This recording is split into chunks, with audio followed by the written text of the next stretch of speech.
Christmas Tree by Charles Dickens.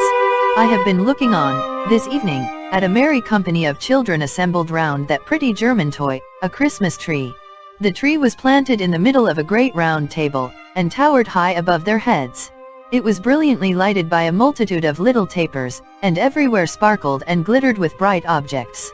There were rosy-cheeked dolls, hiding behind the green leaves, and there were real watches, with movable hands, at least, and an endless capacity of being wound up, dangling from innumerable twigs. There were French-polished tables, chairs, bedsteads, wardrobes, 8-day clocks, and various other articles of domestic furniture, wonderfully made, in tin, at Wolverhampton, perched among the boughs, as if in preparation for some fairy housekeeping. There were jolly, broad-faced little men, much more agreeable in appearance than many real men, and no wonder, for their heads took off, and showed them to be full of sugar plums. There were fiddles and drums, there were tambourines, books, work boxes, paint boxes, sweetmeat boxes, peep show boxes, and all kinds of boxes. There were trinkets for the elder girls, far brighter than any grown-up gold and jewels. There were baskets and pincushions in all devices. There were guns, swords, and banners. There were witches standing in enchanted rings of pasteboard to tell fortunes. There were teetotums, humming tops, needle cases, pen wipers, smelling bottles, conversation cards, bouquet holders, real fruit, made artificially dazzling with gold leaf, imitation apples, pears, and walnuts, crammed with surprises. In short, as a pretty child, before me, delightedly whispered to another pretty child, her bosom friend, there was everything, and more. This motley collection of odd objects, clustering on the tree like magic fruit, and flashing back the bright looks directed towards it from every side. Some of the diamond eyes admiring it were hardly on a level with the table, and a few were languishing in timid wonder on the bosoms of pretty mothers, aunts, and nurses, made a lively realization of the fancies of childhood, and set me thinking how all the trees that grow and all the things that come into existence on the earth, have their wild adornments at that well-remembered time. Being now at home again, and alone, the only person in the house awake, my thoughts are drawn back, by a fascination which I do not care to resist, to my own childhood. I begin to consider, what do we all remember best upon the branches of the Christmas tree of our own young Christmas days, by which we climbed to real life. Straight, in the middle of the room, cramped in the freedom of its growth by no encircling walls or soon-reached ceiling, a shadowy tree arises, and, looking up into the dreamy brightness of its top, for I observe in this tree the singular property that it appears to grow downward towards the earth, I look into my youngest Christmas recollections. All toys at first, I find. Up yonder, among the green holly and red berries, is the tumbler with his hands in his pockets, who wouldn't lie down, but whenever he was put upon the floor, persisted in rolling his fat body about, until he rolled himself still, and brought those lobster eyes of his to bear upon me when I affected to laugh very much, but in my heart of hearts was extremely doubtful of him.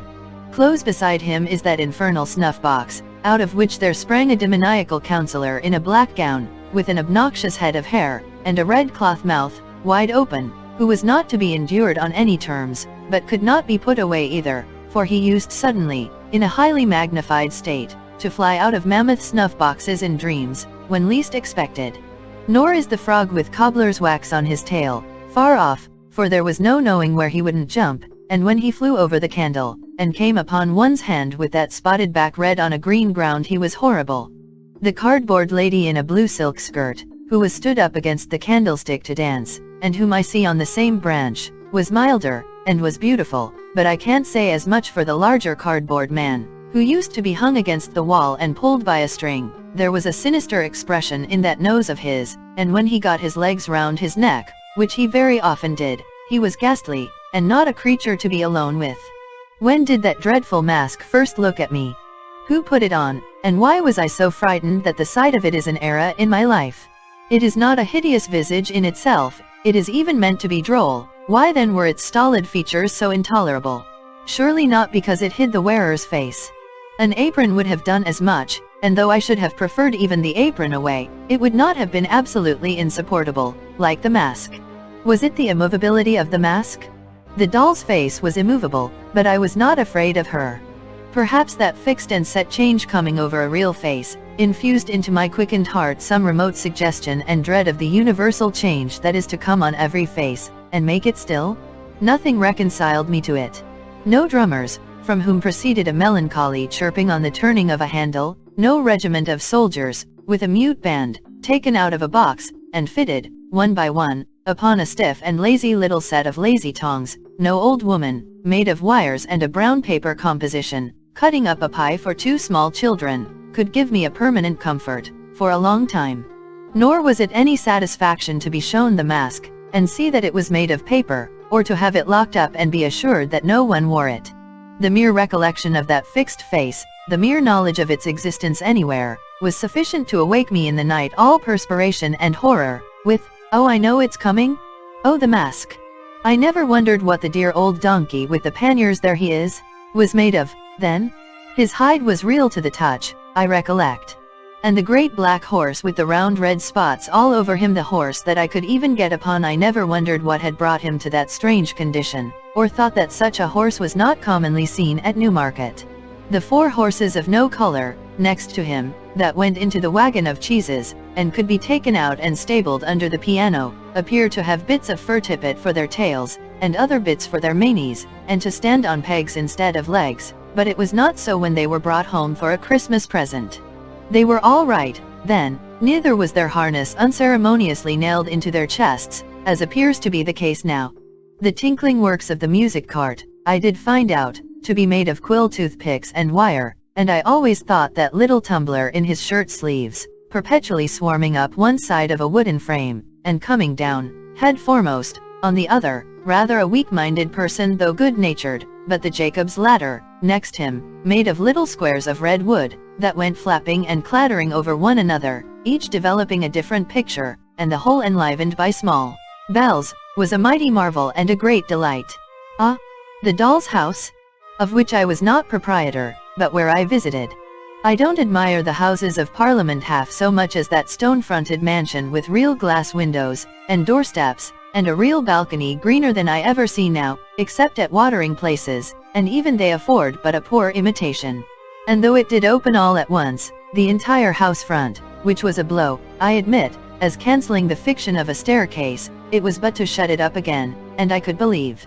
Even open, there were 3 distinct rooms in it, a sitting room and bedroom, elegantly furnished, and best of all, a kitchen, with uncommonly soft fire irons, a plentiful assortment of diminutive utensils, the warming pan, and a tin man cook in profile, who was always going to fry 2 fish. What Barmecide justice have I done to the noble feasts wherein the set of wooden platters figured, each with its own peculiar delicacy, as a ham or turkey, glued tight onto it, and garnished with something green, which I recollect as moss. Could all the temperance societies of these later days, united, give me such a tea drinking as I have had through the means of yonder little set of blue crockery, which really would hold liquid, it ran out of the small wooden cask, I recollect, and tasted of matches, and which made tea, nectar. And if the 2 legs of the ineffectual little sugar tongs did tumble over one another, and want purpose, like Punch's hands, what does it matter? And if I did once shriek out, as a poisoned child, and strike the fashionable company with consternation, by reason of having drunk a little teaspoon, inadvertently dissolved in too hot tea, I was never the worse for it, except by a powder? Upon the next branches of the tree, lower down, hard by the green roller and miniature gardening tools, how thick the books begin to hang. Thin books, in themselves, at first, but many of them, and with deliciously smooth covers of bright red or green. What fat black letters to begin with! A was an archer, and shot at a frog. Of course he was. He was an apple pie also, and there he is.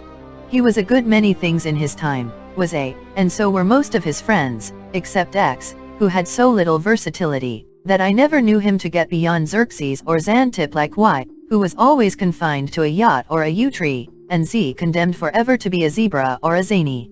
But, now, the very tree itself changes, and becomes a beanstalk, the marvelous beanstalk up which Jack climbed to the giant's house. And now, those dreadfully interesting, double-headed giants, with their clubs over their shoulders, begin to stride along the boughs in a perfect throng, dragging knights and ladies home for dinner by the hair of their heads. And Jack, how noble, with his sword of sharpness, and his shoes of swiftness. Again those old meditations come upon me as I gaze up at him, and I debate within myself whether there was more than one Jack, which I am loath to believe possible, or only one genuine original admirable Jack, who achieved all the recorded exploits.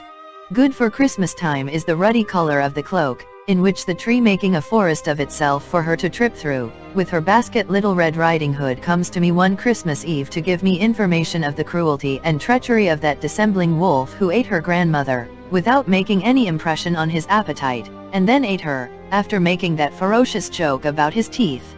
She was my first love. I felt that if I could have married Little Red Riding Hood, I should have known perfect bliss.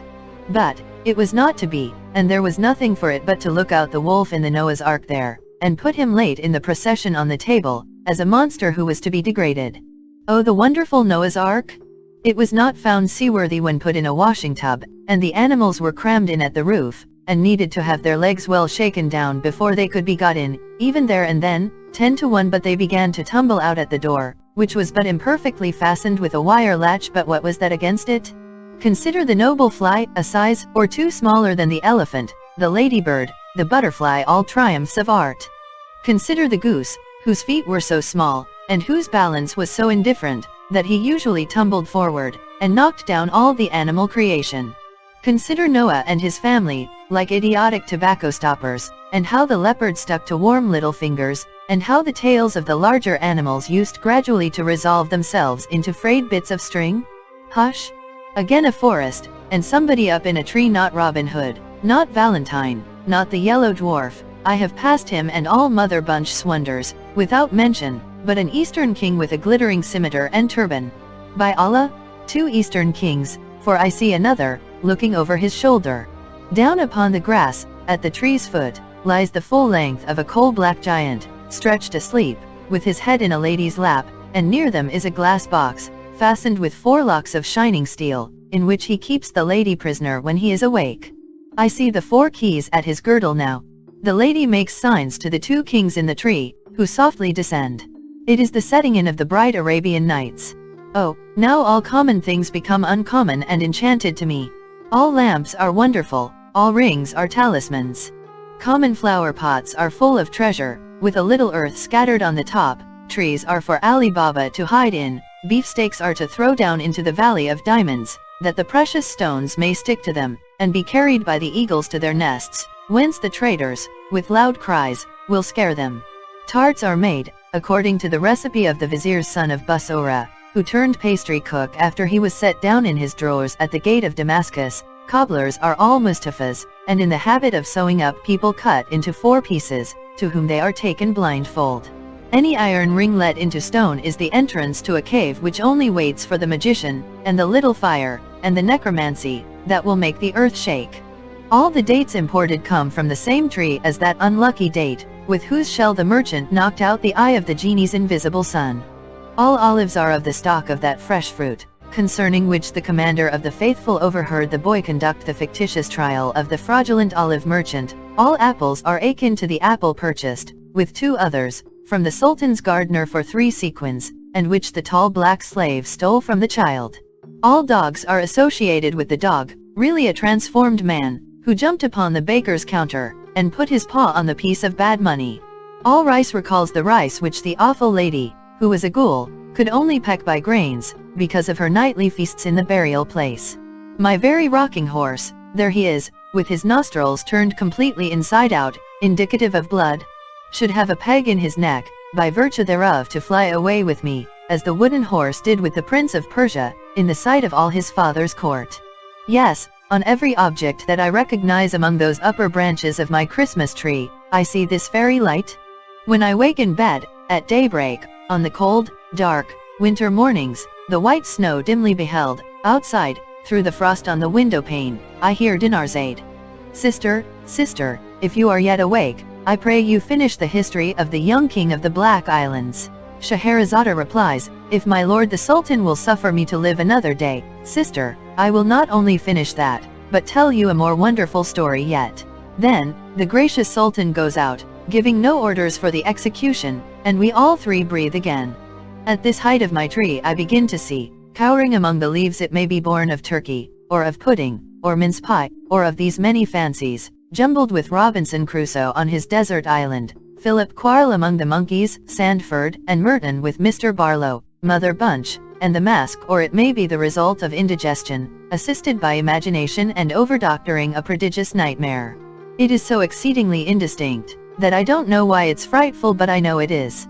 I can only make out that it is an immense array of shapeless things, which appear to be planted on a vast exaggeration of the lazy tongs that used to bear the toy soldiers, and to be slowly coming close to my eyes, and receding to an immeasurable distance. When it comes closest, it is worse. In connection with it I descry remembrances of winter nights incredibly long, of being sent early to bed, as a punishment for some small offense, and waking in 2 hours, with a sensation of having been asleep 2 nights, of the latent hopelessness of morning ever dawning, and the oppression of a weight of remorse. And now, I see a wonderful row of little lights rise smoothly out of the ground, before a vast green curtain. Now, a bell rings, a magic bell, which still sounds in my ears unlike all other bells, and music plays, amidst a buzz of voices, and a fragrant smell of orange peel and oil. Anon, the magic bell commands the music to cease, and the great green curtain rolls itself up majestically, and the play begins.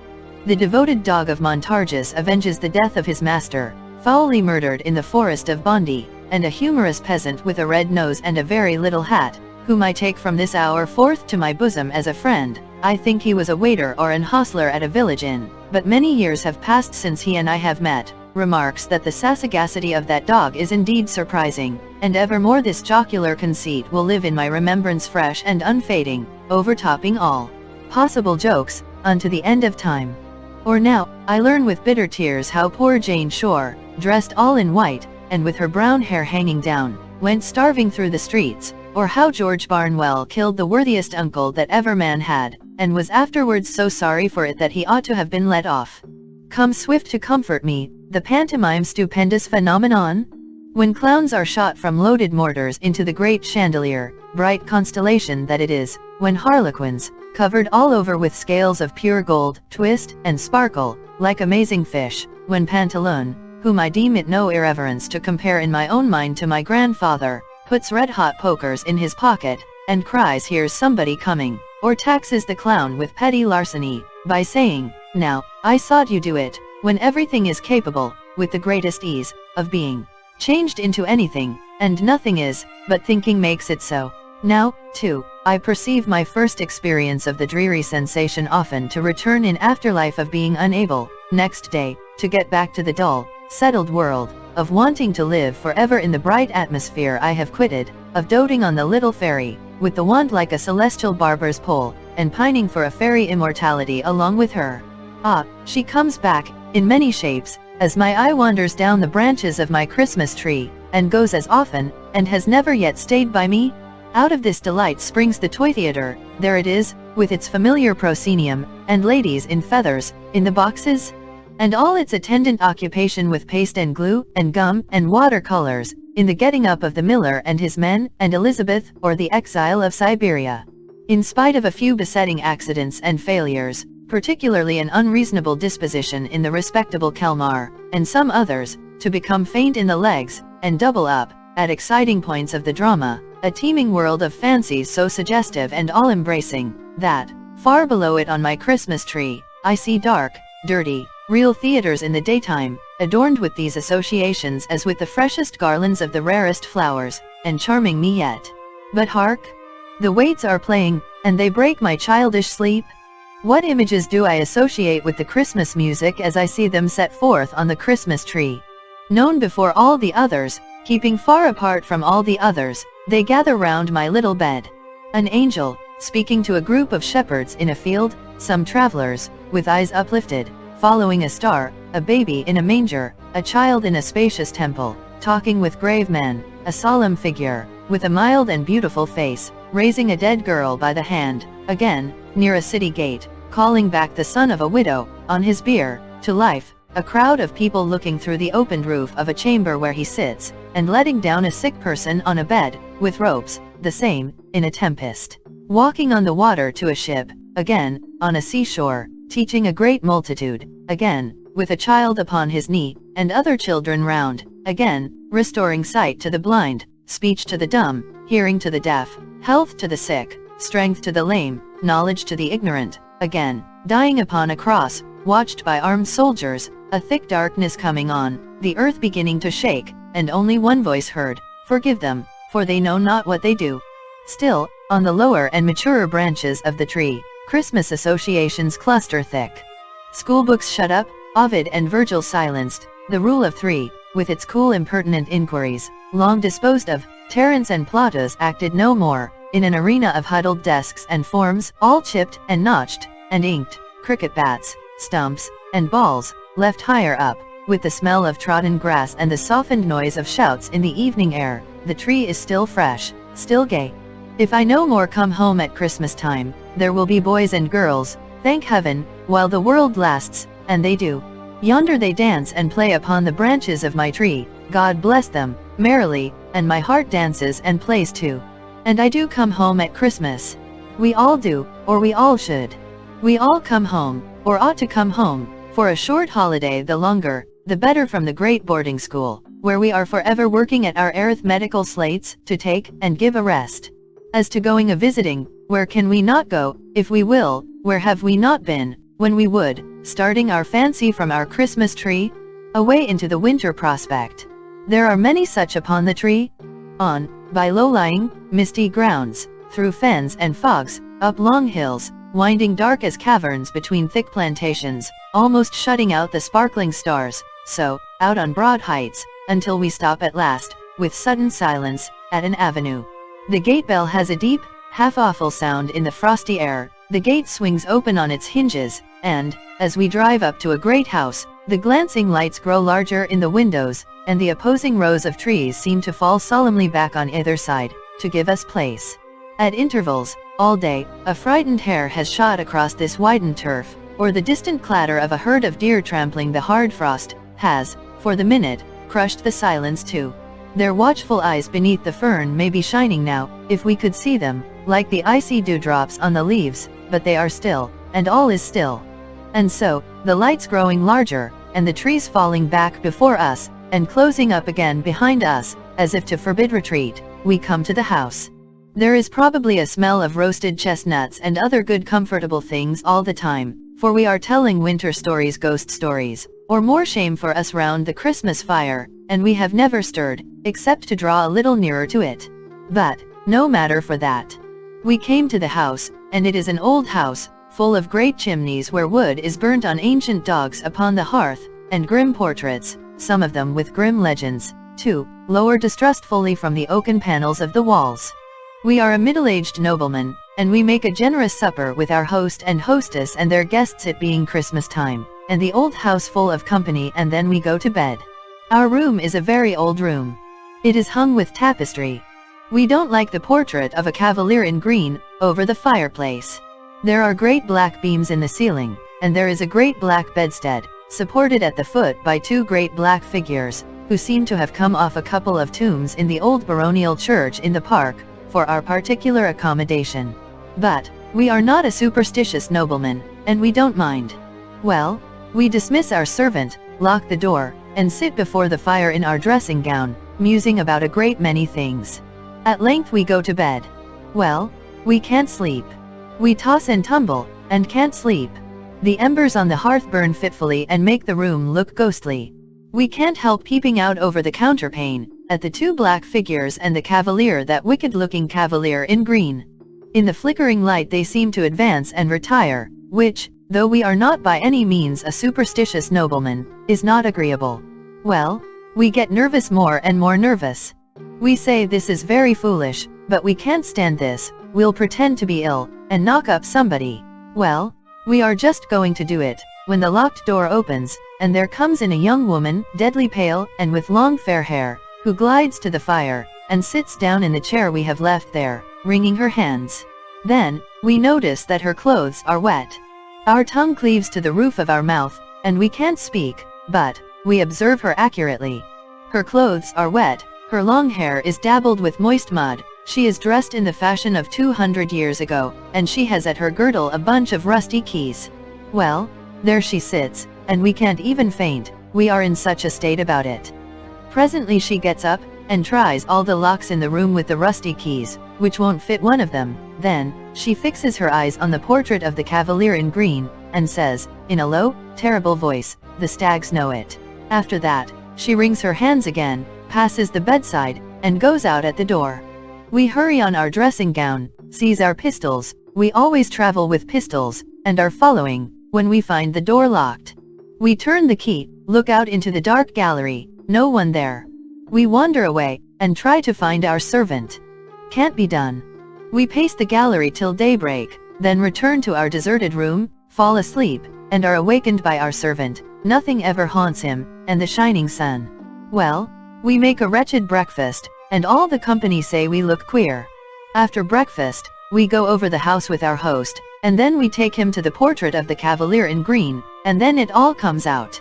He was false to a young housekeeper once attached to that family, and famous for her beauty, who drowned herself in a pond, and whose body was discovered, after a long time, because the stags refused to drink of the water.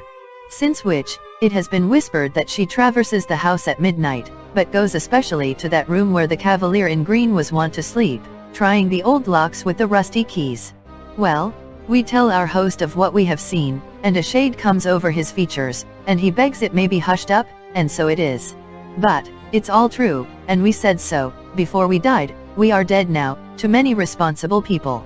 There is no end to the old houses, with resounding galleries, and dismal state bedchambers, and haunted wings shut up for many years, through which we may ramble, with an agreeable creeping up our back, and encounter any number of ghosts, but, it is worthy of remark perhaps, reducible to a very few general types and classes, for, ghosts have little originality, and walk in a beaten track. Thus, it comes to pass, that a certain room in a certain old hall, where a certain bad lord, baronet, knight, or gentleman, shot himself, has certain planks in the floor from which the blood will not be taken out. You may scrape and scrape, as the present owner has done, or plane and plane, as his father did, or scrub and scrub, as his grandfather did, or burn and burn with strong acids, as his great-grandfather did, but, there the blood will still be no redder and no paler, no more and no less, always just the same.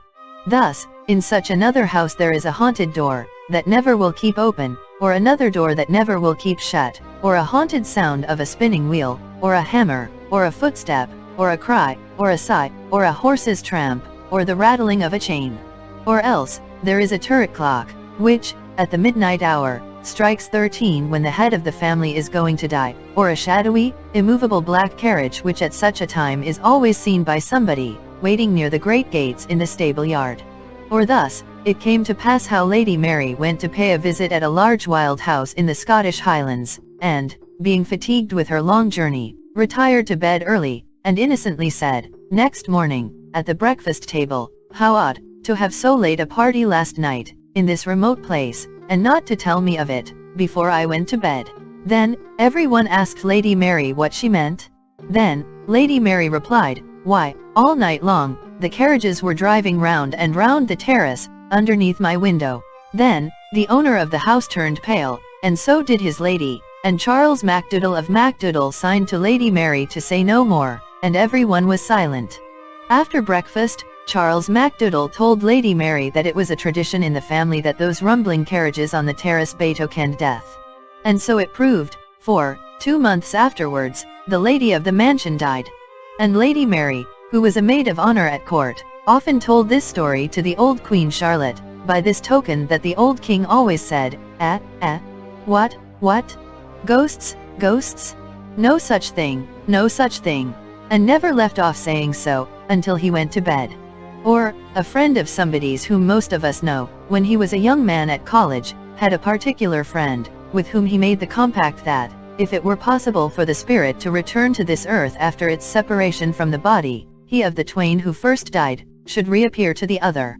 In course of time, this compact was forgotten by our friend, the two young men having progressed in life, and taken diverging paths that were wide asunder. But, one night, many years afterwards, our friend being in the north of England, and staying for the night in an inn, on the Yorkshire moors, happened to look out of bed, and there, in the moonlight, leaning on a bureau near the window, steadfastly regarding him, saw his old college friend. The appearance being solemnly addressed, replied, in a kind of whisper, but very audibly, do not come near me. I am dead. I am here to redeem my promise. I come from another world, but may not disclose its secrets. Then, the whole form becoming paler, melted, as it were, into the moonlight, and faded away. Or, there was the daughter of the first occupier of the picturesque Elizabethan house, so famous in our neighborhood. You have heard about her? No? Why, she went out one summer evening at twilight, when she was a beautiful girl, just 17 years of age, to gather flowers in the garden, and presently came running, terrified, into the hall to her father, saying, "Oh, dear father, I have met myself." He took her in his arms, and told her it was fancy, but she said, "Oh no. I met myself in the broad walk, and I was pale and gathering withered flowers, and I turned my head, and held them up. And, that night, she died, and a picture of her story was begun, though never finished, and they say it is somewhere in the house to this day, with its face to the wall." Or, the uncle of my brother's wife was riding home on horseback, one mellow evening at sunset, when, in a green lane close to his own house, he saw a man standing before him, in the very center of a narrow way. "Why does that man in the cloak stand there?" he thought. "Does he want me to ride over him?" But the figure never moved. He felt a strange sensation at seeing it so still, but slackened his trot and rode forward. When he was so close to it, as almost to touch it with his stirrup, his horse shied, and the figure glided up the bank, in a curious, unearthly manner backward, and without seeming to use its feet, and was gone. The uncle of my brother's wife, exclaiming, "Good heaven! It's my cousin Harry, from Bombay," put spurs to his horse, which was suddenly in a profuse sweat, and, wondering at such strange behavior, dashed round to the front of his house. There, he saw the same figure, just passing in at the long French window of the drawing room, opening on the ground. He threw his bridle to a servant, and hastened in after it. His sister was sitting there, alone. "Alice, where's my cousin Harry?" "Your cousin Harry, John?" "Yes. From Bombay. I met him in the lane just now, and saw him enter here, this instant." Not a creature had been seen by anyone, and in that hour and minute, as it afterwards appeared, this cousin died in India. Or, it was a certain sensible old maiden lady, who died at 99, and retained her faculties to the last, who really did see the orphan boy, a story which has often been incorrectly told, but, of which the real truth is this, because it is, in fact, a story belonging to our family, and she was a connection of our family. When she was about 40 years of age, and still an uncommonly fine woman, her lover died young, which was the reason why she never married, though she had many offers. She went to stay at a place in Kent, which her brother, an Indian merchant, had newly bought. There was a story that this place had once been held in trust by the guardian of a young boy, who was himself the next heir, and who killed the young boy by harsh and cruel treatment. She knew nothing of that. It has been said that there was a cage in her bedroom in which the guardian used to put the boy. There was no such thing. There was only a closet. She went to bed, made no alarm whatever in the night, and in the morning said composedly to her maid when she came in, "Who is the pretty forlorn-looking child who has been peeping out of that closet all night?" The maid replied by giving a loud scream, and instantly decamping. She was surprised, but she was a woman of remarkable strength of mind, and she dressed herself and went downstairs, and closeted herself with her brother. "Now, Walter," she said, "I have been disturbed all night by a pretty, forlorn-looking boy, who has been constantly peeping out of that closet in my room, which I can't open. This is some trick." "I am afraid not, Charlotte," said he, "for it is the legend of the house. It is the orphan boy." "What did he do?" "He opened the door softly," said she, "and peeped out. Sometimes, he came a step or two into the room. Then, I called to him, to encourage him, and he shrunk, and shuddered, and crept in again, and shut the door." "The closet has no communication, Charlotte," said her brother, "with any other part of the house, and it's nailed up." This was undeniably true, and it took 2 carpenters a whole forenoon to get it open, for examination. Then, she was satisfied that she had seen the orphan boy. But, the wild and terrible part of the story is, that he was also seen by 3 of her brother's sons, in succession, who all died young. On the occasion of each child being taken ill, he came home in a heat, 12 hours before, and said, "Oh, Mama," he had been playing under a particular oak tree, in a certain meadow, with a strange boy, a pretty, forlorn-looking boy, who was very timid, and made signs.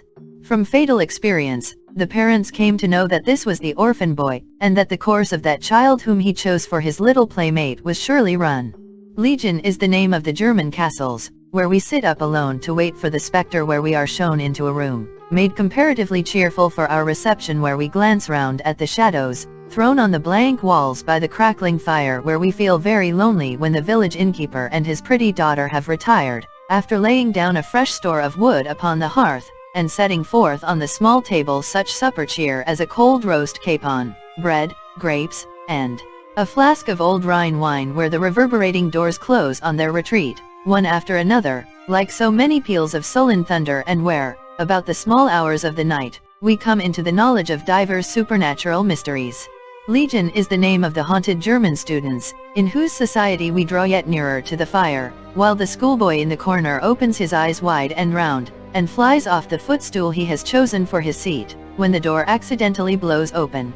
Vast is the crop of such fruit, shining on our Christmas tree, in blossom, almost at the very top, ripening all down the boughs.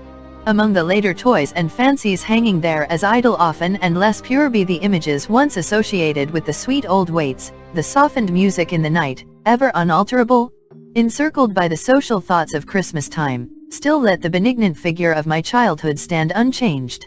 In every cheerful image and suggestion that the season brings, may the bright star that rested above the poor roof, be the star of all the Christian world. A moment's pause, O vanishing tree, of which the lower boughs are dark to me as yet, and let me look once more. I know there are blank spaces on thy branches, where eyes that I have loved have shone and smiled, from which they are departed. But, far above, I see the razor of the dead girl, and the widow's son, and God is good. If age be hiding for me in the unseen portion of thy downward growth, oh may I, with a grey head, turn a child's heart to that figure yet, and a child's trustfulness and confidence? Now, the tree is decorated with bright merriment, and song, and dance, and cheerfulness. And they are welcome. Innocent and welcome be they ever held, beneath the branches of the Christmas tree, which cast no gloomy shadow? But, as it sinks into the ground, I hear a whisper going through the leaves. This, in commemoration of the law of love and kindness, mercy, and compassion. This, in remembrance of me.